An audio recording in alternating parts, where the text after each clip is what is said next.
Hello and good morning, friends. Today I want to talk to you about the different types of septic tanks. What are they? What's the construction? And what's the most common type of septic tank that you'll see? So, very first thing when it comes to septic tanks, concrete. Concrete is the most prevalent system that's out there. So that's the one that you're going to see more likely whenever you buy a house, you're building a house, or whatever. Concrete tanks generally in our area will come in 500, 750, 1000, 1250, 1500, 2000. Those numbers are in equivalent to gallons. The sizing of the tank is going to be entirely dependent on the size of the home and the property layout. So we've already covered this in the past on how to calculate that size, but usually you'll see, at least in our area, between 750 and 1500 is your gallon size. You might see a smaller one, you might see a bigger one, but it really depends on how small is that house or how big is that house. Most of these septic tanks are usually going to be 8 foot by 4 foot. Sometimes they're 10 foot by 5 feet. So they're relatively small footprint, all things considered, small vehicle size.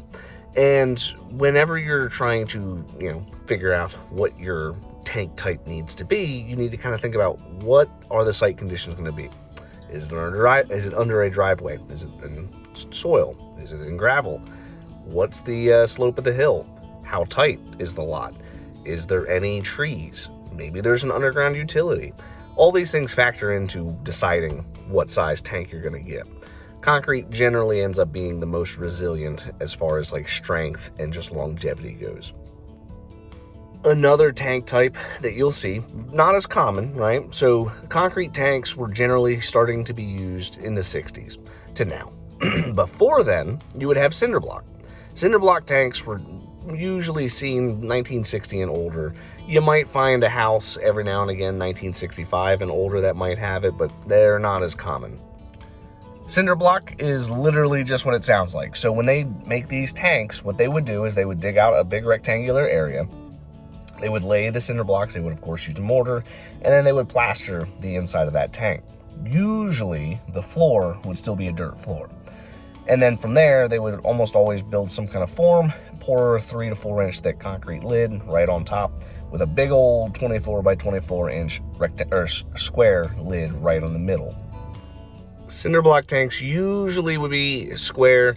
Every now and again, you'll end up with a rectangular, but the easiest way to tell if you're working with a cinder block tank is basically digging up the side of the tank, and you'll see about a 1 inch lip from where the lid overhangs the blocks.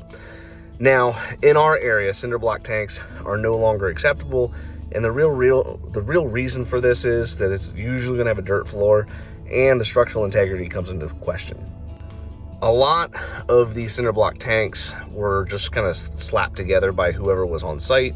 They're referred to as made on-site tanks, and the health department as well, or basically every county health department as well as the state department of the environment, does not want to see these anymore because people have fallen into them. They collapse, and they're just not that good as far as safety hazard goes and for the environment.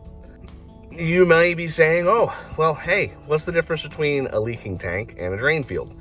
Well, when these houses were built, they were only really making the distance from the well to the drain field or the pit, not the tank. Modern systems, they go based off of the closest component, so normally it'd be the tank that you'd have to be 100 feet away from. But, you go back to the 1960s, 1950s, sometimes that well would be within 50 to 75 foot of the trench, meaning the tank would be far closer. If the tank's far closer and that tank starts to leak, now you run the risk of having all of that sewage water potentially contaminate your drinking water, and that's a problem. Now, you might be saying, well, hey, how do you know if it's leaking or not? Well, if it's a dirt floor, it's going to be leaking. Some of the other issues that we would run into in our area is water table. So some of these block tanks would be put into seasonal floodplains, or they would just be basically put just above the groundwater, and that's a problem in and of itself. You can't have sewage directly going into groundwater. You have to have some kind of filtering material in the way. Normally it's dirt. So with that said, if you have a cinder block tank in Maryland, it'd be a good idea to consider going about and getting it replaced. There are funds out there like the Bay Restoration Fund that does help homeowners with older homes, especially if you're near the water, get rid of those tanks and upgrade to a more modern system. Now, those systems are going to be the BAT systems, which we've covered in previous videos. The next style of tank that you'll usually see is going to be a plastic tank. Now, plastic tanks are not my favorite in the slightest. To me, they're basically the same equivalent as a metal tank. I know, there's probably gonna be somebody saying like, oh, but it works perfectly fine. Yes, I agree, they work perfectly fine. However, most people don't install them right, or at least from what I've seen in our state. Most of the contractors around here use concrete, and the reason why is it's a lot more forgiving with weight or improper fill or poor technique.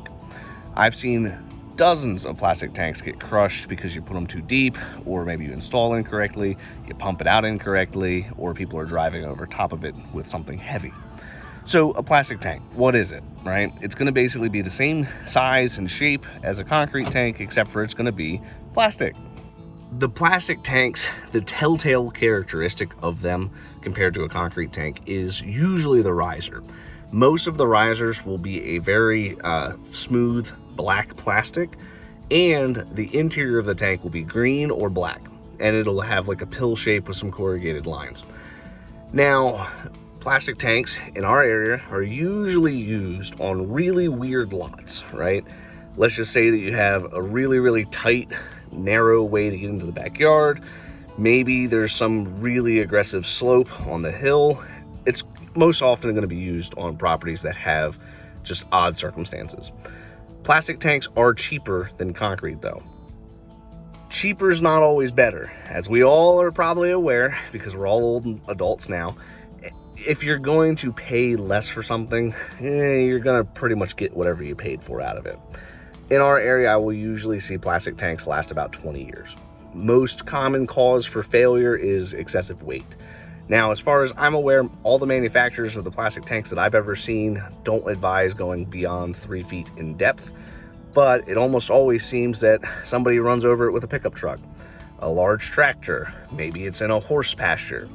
Excessive weight will and can crush the plastic tank, and you know, if you spend $6-7 grand to have that put in, and if it lasts 20 years, you should have at least put in a concrete tank. Maybe you spent 10 grand, but it lasts another 60 years.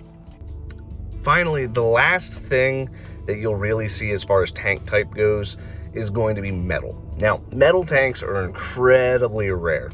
I usually only see maybe 2 or 3 a year, and I go between 500 to 700 houses every single year. I don't see them very often. Usually with metal tanks, you'll see them in homes from the 1950s and older. I've never really seen one from the 1960s, but I'm sure there's 1 or 2 floating around out there. A majority of them have collapsed by now. Metal tanks are the most dangerous tank you could have on your property.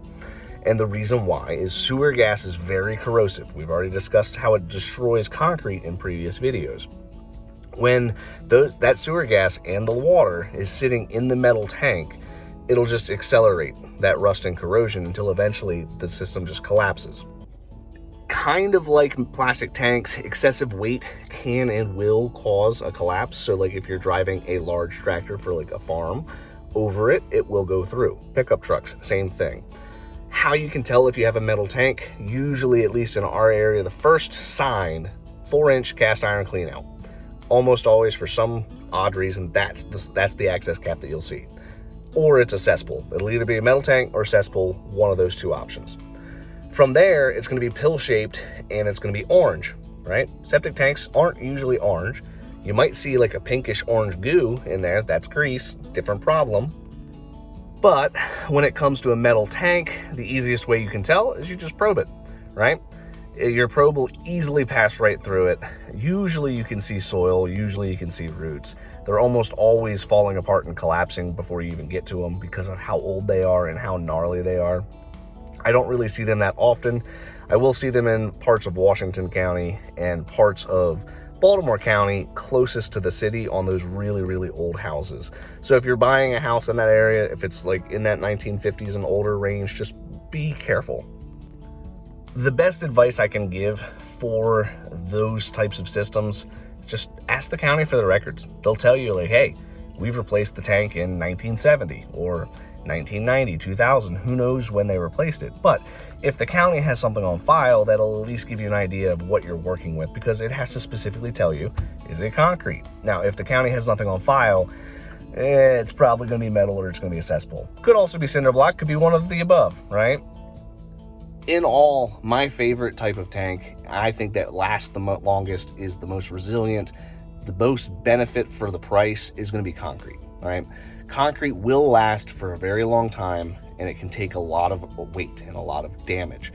You shouldn't be putting a lot of weight and hitting the tank, but people do silly stuff all the time. I see septic tanks in driveways all the time. If you're going to choose to do that, make sure you get a reinforced concrete tank so that way it can handle that excessive weight. As I said before, most of the contractors in our state are usually going to use concrete. There's a few out there that'll use plastic, but nobody is going to be using cinder block or metal. If you have a contractor who's trying to use cinder block to make your septic tank, they're not playing by the rules, and they're going to get you as the homeowner in trouble. So it's very important to make sure that you vet your contractors. But as I said, concrete, that's the best way to go. Stick with something that we know works. It's tried and true. It's lasted the ages. It's a good style of tank. I can't highly recommend it enough.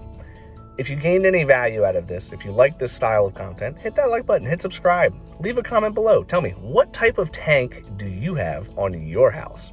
And I look forward to seeing those comments and talking to you guys tomorrow.